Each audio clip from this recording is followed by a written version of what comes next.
We're hiring folks who live here, who live in single-room accommodation hotels, who reflect the diversity of the people that we're housing. So there's a disproportionate number of Aboriginal people who live in the downtown east side. Our staff reflects that.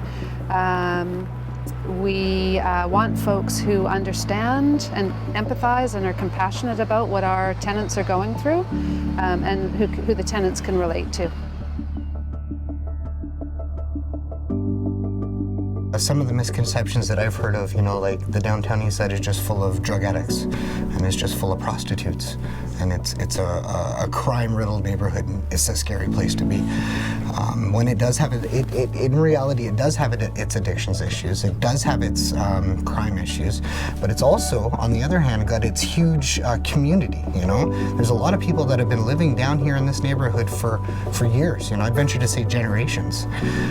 So there's that huge sense of community down here as well, which is another aspect that I really love, We offer up people who wouldn't otherwise be offered opportunities in the downtown east side to flourish, basically,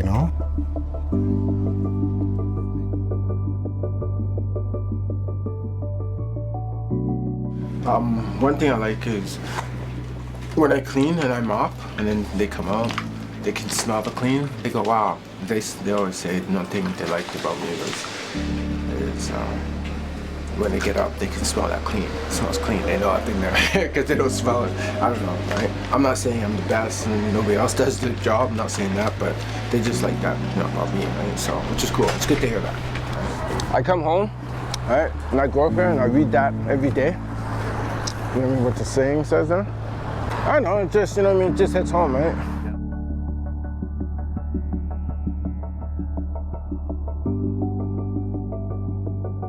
I changed my lifestyle. Yeah, I was a crackhead and I used to smoke. I used to be on the back lane smoking too. I lost a lot of weight and I was skinny person. They call me Smiley because I smile all the time. Yes, you do. Oh yeah, I know that's it. And I'm a friendly person. They told me that I'll be getting an interview on the 19th. So I hope I get this job, and I'm really anxious about this job right now because I got nowhere to go right now, no job right now, and I'm just a relief worker. I'm so curious about Flint right now. I hope I get this job. Yeah, I hope so.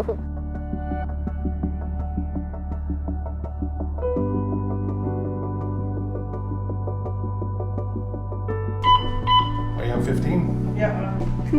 How are you guys doing? I'm cleaning, can't you tell?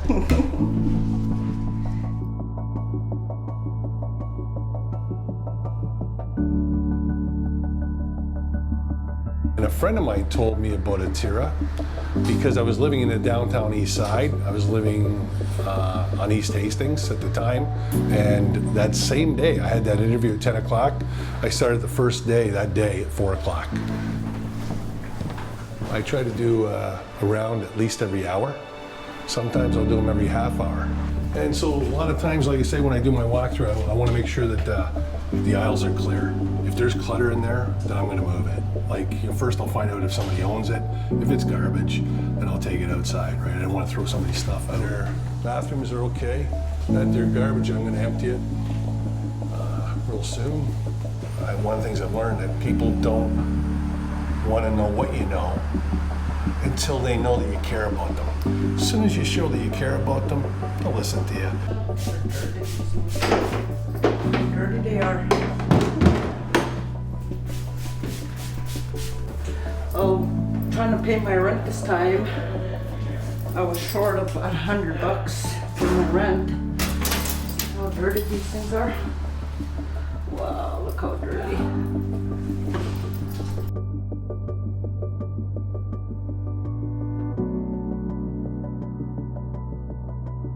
And I remember a long time ago, it almost felt like I didn't feel like I fit.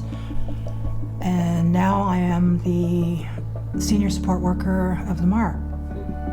Because I just love working with these women, I really care about them. And, I've had a few tell me, that they're so glad that I'm here. and that they feel comfortable talking to me because they know I understand, because I've been through what they're going through right now. I've had a desire to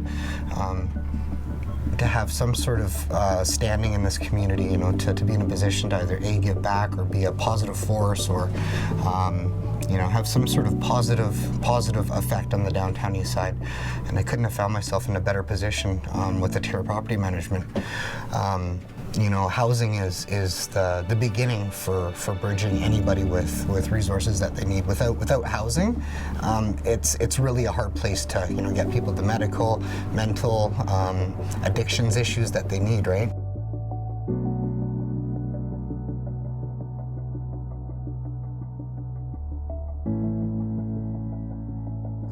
Before people like organizations like Atira and BC Housing and all that got involved, you know, there was landlords that were charging far and above what these people could afford to pay. So by the time they pay their rent, it really had not much left to put anything on the table to eat, you know. And we end up housing people that are really hard to house sometimes, and we do our very best for those people, you know. We provide them with lunch. I mean, in a lot of our buildings, they get a hot lunch. You know, yeah, we do the very best we can.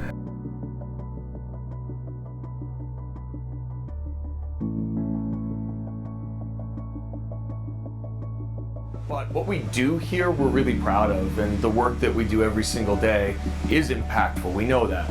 So before this diner existed or the butcher shop reopened, we were wondering, you know, is this going to be busy? Is it going to work out? Well, it's packed, and it's packed with residents, it's packed with emergency services, cops, ambulance drivers, firemen, all eating with local residents who unfortunately don't have anywhere but an 8x10 to go. What we're doing in the outlying areas with Atira, with the 8 hotels we do with them, is really impactful. We need to start believing in the folks who live down here, finding out what their personal resources are, not having stereotypes and judgments, and creating opportunities. Anybody can do it. It doesn't need to be Atira. And that's, I mean, I guess at the end of the day, I just really hope people look at the folks who live in the downtown east side through a different lens and see the possibility and the opportunity, and have some faith in the people who live down here. I genuinely love my job because I feel full, you know, like that piece of wanting to be a positive force in the downtown east side, which Atira is a positive force in the downtown east side. I can say I'm a part of that.